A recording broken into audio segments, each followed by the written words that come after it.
what's up? Teresa Von Regan here, and welcome to Ageless Beauty. And today we are going to go through beginner baking. And yes, I said baking, and not baking a cake, but baking my face. Before we move on, I have an amazing exclusive offer for you. It is a free virtual live makeup lesson or skincare lesson.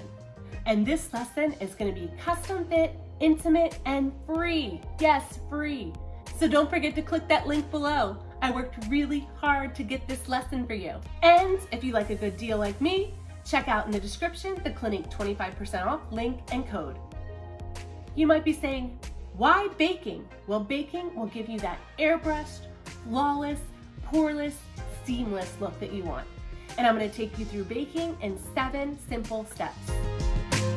Step 1 is use great skincare, including exfoliation, moisturization, and a great eye cream to hydrate the eye area. I'm just going to show you today me putting my eye cream on and preparing my eyes for the concealer and baking around the eyes.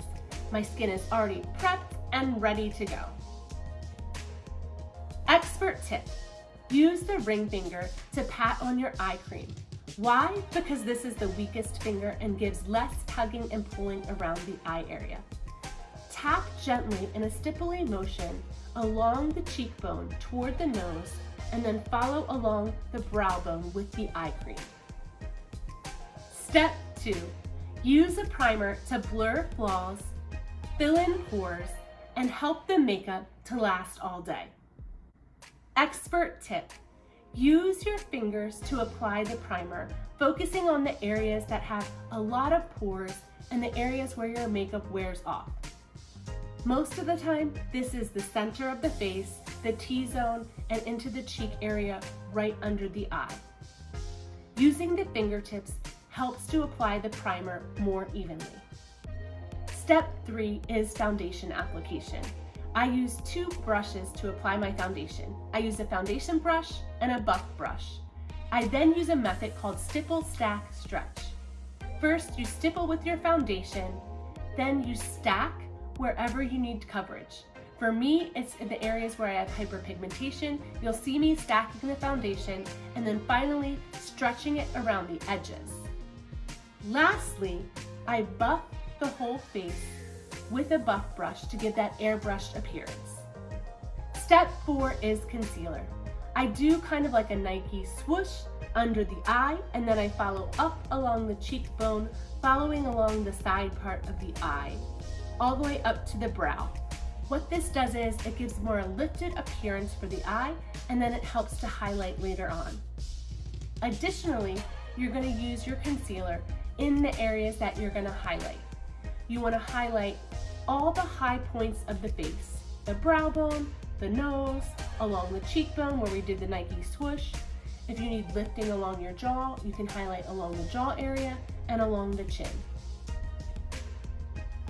Expert tip: for best concealer application, use a concealer brush and then follow with the stipple, stack, stretch method that we used for our foundation, but use it around the eye area for the concealer. Step 5, this is where the baking begins. You're gonna dust loose powder with a beauty blender all over those areas where you just concealed, so all those high points of the face. Expert tip: wet your beauty blender, not saturate, just wet, and use that to apply your powder so your baking gets a more hydrated look. You want to bake for 5 to 15 minutes. I love to go get a cup of coffee while I'm baking, stare at my husband and scare him with my ghosty eyes, maybe even vacuum, but do what you need to do while you bake. Step 6 is to dust off your baking. There really shouldn't be that much excess baking left because it will have melted into the skin. However, there's typically a little bit of excess powder, so you're going to dust it off with your favorite powder brush, blush brush, or whatever brush you like to use. Step 7, it's like the icing on the cake. You're going to finish this look with highlight, contour, and a little bit of blush. If you want to know the details of how to highlight and contour and the steps, check out this video above.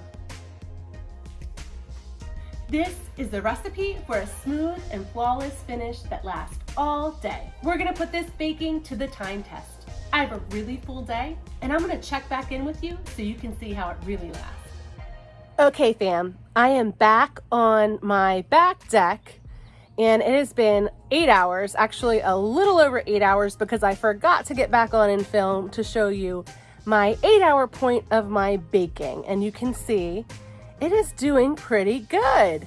I will check in another 4 hours so you can see baking after 12 hours and how amazing this is.